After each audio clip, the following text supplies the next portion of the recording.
Madame, Messieurs les membres du Conseil présidentiel de transition, Monsieur le Premier ministre AI, Mesdames, Messieurs les ministres, Monsieur le vice-président de la Cour de cassation, Monsieur le vice-président du Conseil supérieur du pouvoir judiciaire, Mesdames, Messieurs les chefs de mission diplomatique en Haïti, Madame la représentante du secrétaire général de l'ONU en Haïti, Mesdames, Messieurs les grands commis de l'État, Monsieur le recteur de l'Université d'État d'Haïti, Mesdames, Messieurs les représentants des banques d'État, Monsieur le commandant en chef et les membres du haut état-major des forces armées d'Haïti, Monsieur le directeur général et les membres du haut commandement de la police nationale, Mesdames, Messieurs les maires de la zone métropolitaine de Port-au-Prince, Mesdames, Messieurs les représentants des partis politiques, Mesdames, Messieurs les représentants des organisations internationales, Mesdames, Messieurs le doyen et les membres du corps diplomatique, Mesdames, Messieurs les représentants de la presse parlée, écrite et télévisée, mes chers concitoyens, cette fête du drapeau, beaucoup plus encore aujourd'hui, doit nous rappeler la nécessité, l'obligation d'une union de tous les fils, de toutes les filles de la patrie autour de cet idéal que nous ont tracé les pères de la patrie. Mais ces mots, combien de fois les avons-nous répétés? Combien de fois, à l'occasion de cette fête du drapeau, n'avons-nous pas vu fastueux défiler nos jeunes habillés aux couleurs nationales et brandissant apparemment avec fierté le drapeau?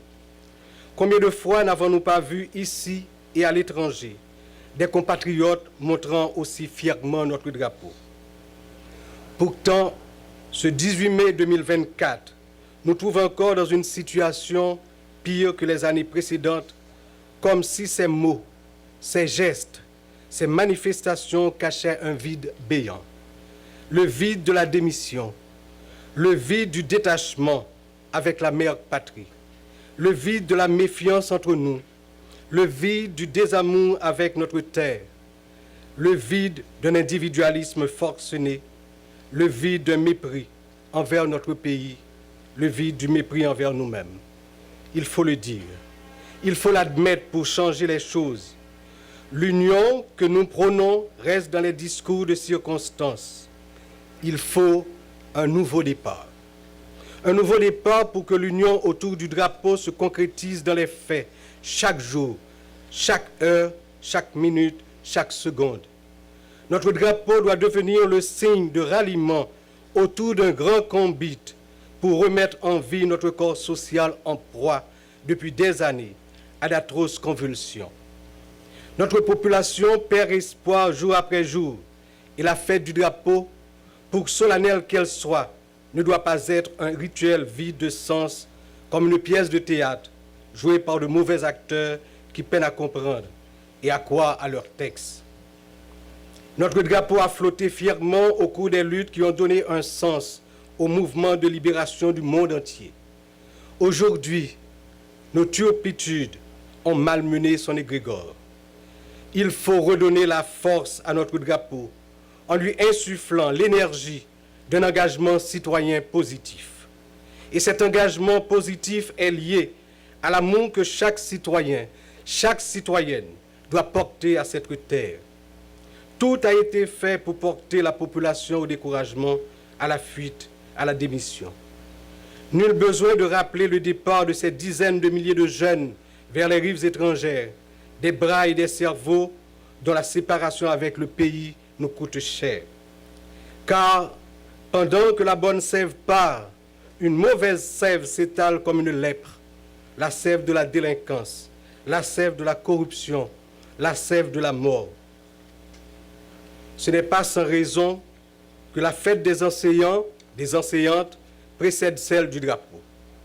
Je salue avec émotion le travail de tous les enseignants, de toutes les enseignantes, qui dans un contexte jour après jour plus difficile, restent fidèles à leur mission, alors que jusqu'à présent, on ne leur accorde pas suffisamment l'importance qu'ils méritent.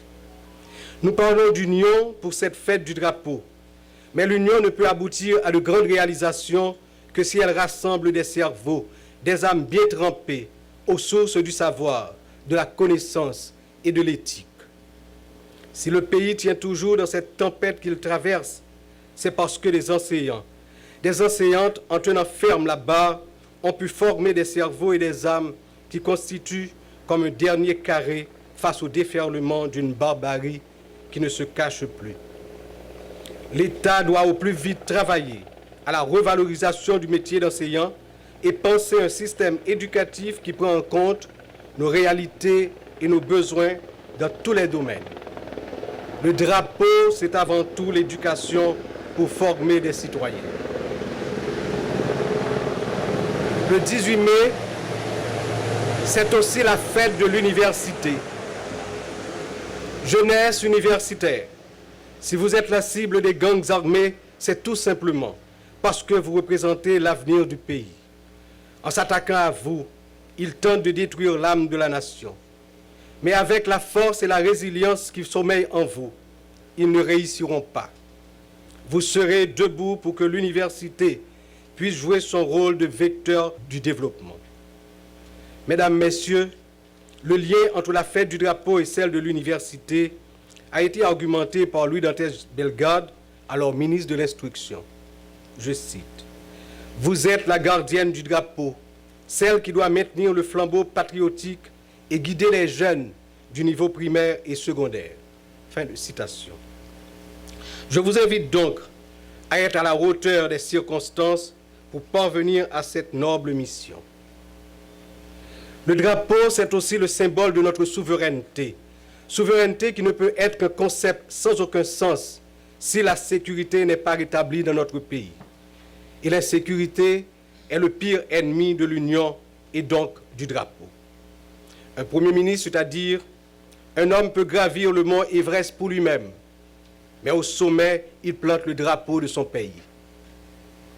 Le 18 mai, jour du drapeau, doit devenir à partir d'aujourd'hui une vraie fête de l'union et de l'engagement patriotique. Je rends un vibrant hommage à toute cette jeunesse qui continue à apprendre, à lutter pour que le pays vive, pour que chaque quartier, chaque commune, chaque ville soit protégée des vilainies de la violence et de la corruption. Je ne peux m'empêcher d'avoir aussi une pensée pour ces jeunes qui, plongés dans l'abandon et la misère, sont devenus la proie de ces démons qui ont toujours œuvré à la destruction de notre patrie. Tout cela pour rappeler la responsabilité des dirigeants, des dirigeantes de la nation envers la jeunesse dans toutes ses composantes sociales. Le politique est surtout et avant tout au service de la communauté.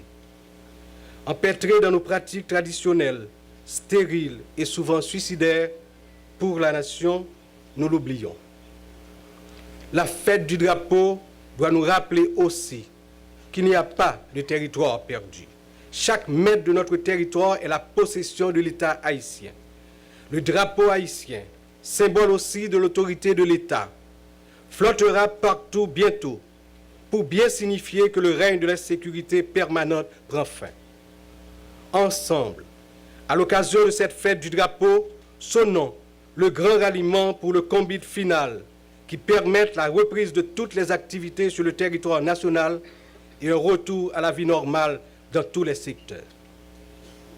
Compatriotes haïtiens, femmes ou garçons, dans toutes couches, toutes classes, toutes couleurs dans la société, si la yo qui en dedans, tant que si la qui dehors pays, on rassemblé en bas drapeau nous, pour lever escamp figi pays, remettre sous deux pieds militaires pour ensemble. Nous prenons route développement et progrès dans la paix, l'amour et la stabilité, sans jamais regarder derrière. Merci.